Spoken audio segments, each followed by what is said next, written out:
मानवता की त्रासदी कोई नई नहीं है। सदियों से बूढ़ी पीढ़ियां युवाओं के साथ एक ही अपराध दोहराती रही हैं। यह सिर्फ एक पीढ़ी की गलती नहीं है, यह अंधेपन की लंबी टूटी न हुई जंजीर है। माता पिता ने बच्चों के प्रेम पर नियंत्रण रखा। उन्होंने तय किया कि किससे विवाह करना है, कब करना है, कैसे जीना है। उन्होंने प्रेम को ऐसे व्यवस्थित किया जैसे ड्राइंग रूम में फर्नीचर सजाया जाता है। और नतीजा क्या हुआ? हर विवाह एक समझौता बन गया, दो आत्माओं का धीमा दम घुटना। बाहर से यह सम्मानजनक, सफल लग सकता है, लेकिन भीतर झांको तो केवल घाव और धूल है। युवा अंधे नहीं हैं, वे देखते हैं कि उनके पिता के साथ क्या हुआ, उनकी माँ के साथ क्या हुआ, उनके पड़ोसियों और पूरे समाज के साथ क्या हुआ। वे देखते हैं झगड़े, ठंडी खामोशियाँ, दिल जो गाना भूल चुके हैं। वे देखते हैं कि कैसे नेता शांति की बात करते हैं और युद्ध की तैयारी करते हैं, कैसे पुजारी भगवान की बात करते हैं और प्रेम के बारे में कुछ नहीं जानते। युवाओं की आंखें साफ हैं, आदत की धूल से मुक्त, परंपरा के मोतियाबिंद से रहित।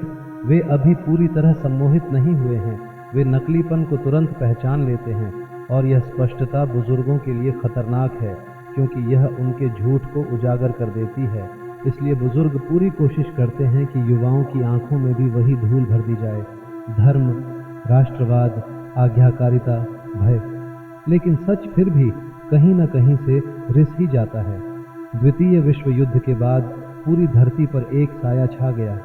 मानवता ने ऐसी तबाही देखी जिसकी उसने कभी कल्पना भी नहीं की थी, और बमों के बाद की खामोशी में यह समझ आ गई, तीसरा विश्व युद्ध वैसा नहीं होगा जैसा दूसरा था।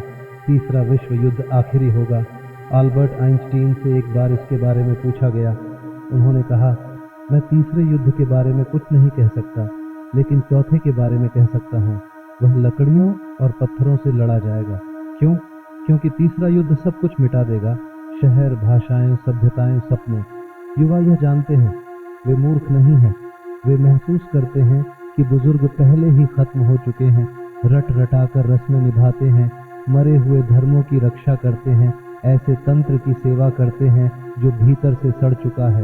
बुजुर्गों ने कभी स्वतंत्रता में नहीं जिया, उन्होंने कभी प्रेम की जंगली खुशबू नहीं सूंघी, उन्होंने कभी सत्य की खोज नहीं की, केवल विश्वासों को गले में जंजीर की तरह लटकाए रखा। इसलिए जब युवा गहरी हताशा में आत्महत्या चुनते हैं तो यह बीते युगों की आत्महत्या जैसी नहीं होती। यह सिर्फ व्यक्तिगत त्रासदी नहीं है, यह एक बयान है। यह समाज के चेहरे पर रखा हुआ दर्पण है जो कह रहा है, तुमने मुझे जीने नहीं दिया तो कम से कम मेरी मृत्यु मेरी होगी।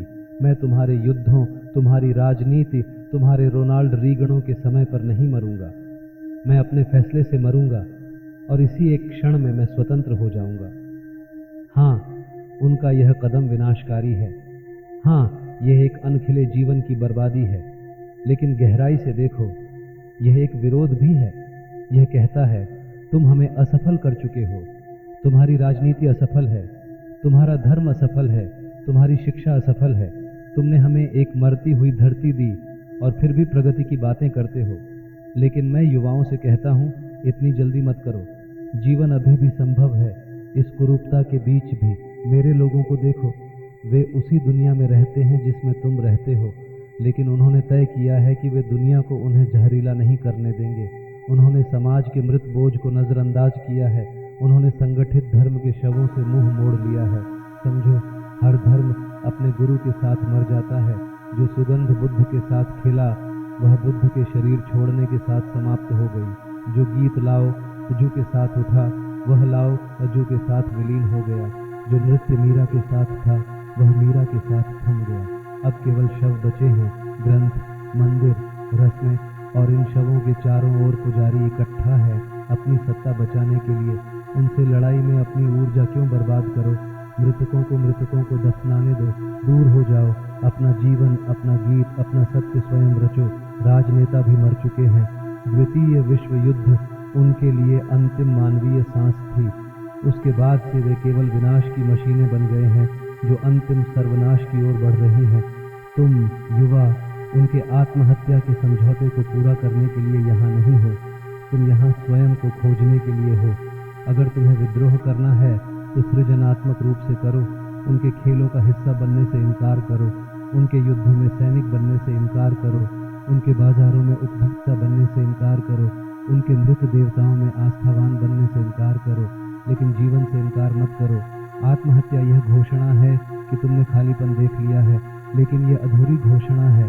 पूरी घोषणा यह है कि तुम उसके बावजूद जियोगे, खिलोगे पूरी तरह।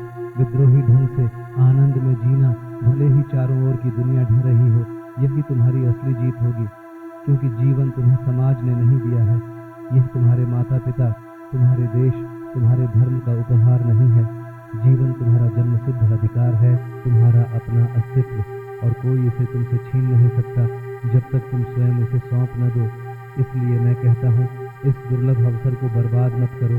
अनंत ब्रह्मांड में, समय के अंतहीन प्रवाह में, यहाँ अभी जीवित होना ये एक चमत्कार है। पेड़ अब भी हरे हैं, नदियाँ अब भी बह रही हैं, तारे अब भी अपना मौन गीत गा रहे हैं।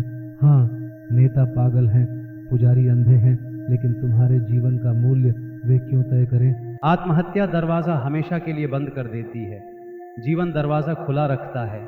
आज तुम्हें केवल अंधेरा दिख रहा है, कल तुम ऐसा प्रकाश पा सकते हो जिसकी तुमने कभी कल्पना भी नहीं की। और याद रखो, खुद को नष्ट करके समाज के खिलाफ विद्रोह करना, फिर भी समाज को जीतने देना है। वे चाहते हैं कि तुम मर जाओ, आज्ञाकारिता में, दिनचर्या में, आत्मा में। अगर तुम अपने शरीर को मारते हो तो तुमने उनका काम उनके लिए पूरा कर दिया। इसके बजाय जीकर विद्रोह करो, ऐसे प्रेम करो कि कोई तुम्हें रोक न सके, ऐसे ध्यान करो कि कुछ और मायने न रखे, ऐसे नाचो जैसे तुम धरती के पहले और आखिरी इंसान हो।